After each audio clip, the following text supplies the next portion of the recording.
Belfast is a busy industrial center and the capital of Northern Ireland. Today, this bustling city is best known for its music and nightlife. But before 1997, the sound of gunfire was a nightly occurrence for almost 3 decades.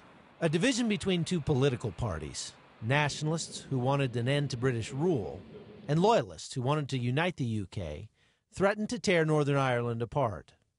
For 30 years, Loyalist Protestant militias like the Ulster Freedom Fighters and the Nationalist Catholic militias like Sinn Féin and the IRA made war on each other, engaging in tit-for-tat killings that left more than 3,500 dead. David Kidd is native to Belfast and remembers the Troubles well. I've seen bombs go off. I've had guns pointed at me. I've had people hijack my car. I've had guns put in my mouth. But contrary to popular belief, David says the war wasn't about religion. The conflict in Ireland, and Northern Ireland in particular, has always been described as a religious one.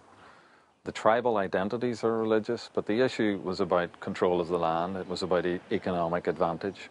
It wasn't about inherent religious issues. In many places around the city, remnants of those old rivalries still exist.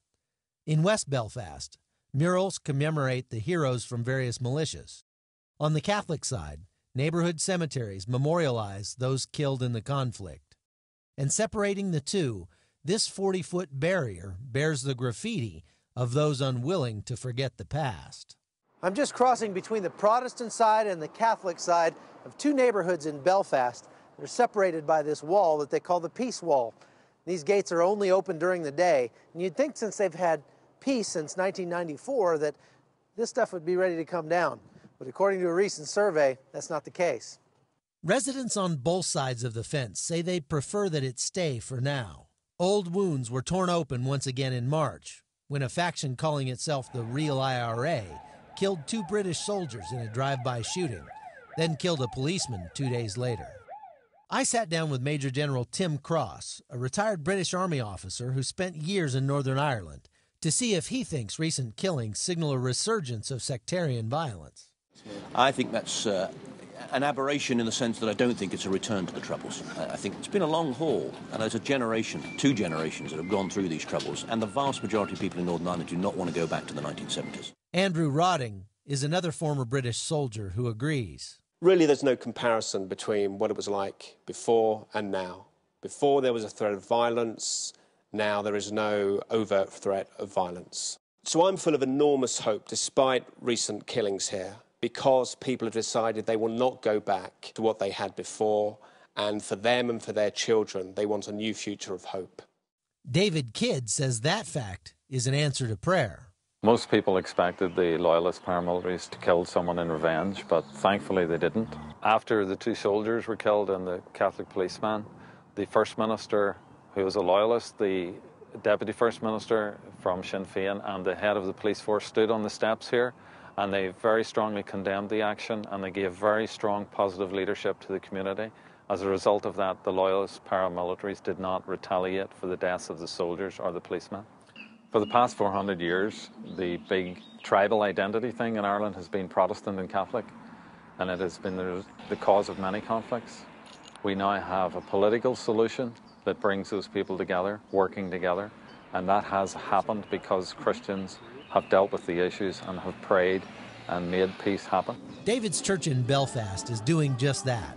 Called City Church, this thriving body of believers has grown up in the university district of the city and is well known for attracting new members by way of its award-winning coffee shop. When riots broke out on a street nearby during St. Patrick's Day this year, the church decided to take an active role in making sure that history never repeats itself in Northern Ireland. We thought, right, what should we do? So what we're going to be doing is, very shortly, we're going to be engaging with every member in that street, knocking on their doors, saying, would you not like now to just do something more positive, to give a more positive feedback into the community? We're going to get together, we're going to do clean the streets, we're going to have music on the streets, just trying to change the negative imagery that often people associate with Northern Ireland to one of positive celebration and joy. I think despite the tragic events that occurred, the mood of people is very optimistic, because the reaction to the killings was right across the board. Everybody was shocked by it and opposed it, and it has actually brought the community closer together.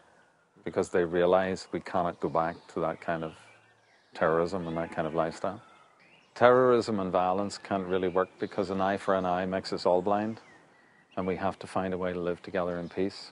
And when we work at peace, pray for peace and live for peace, then it is a better way. Chuck Holton, CBN News, Belfast, Northern Ireland.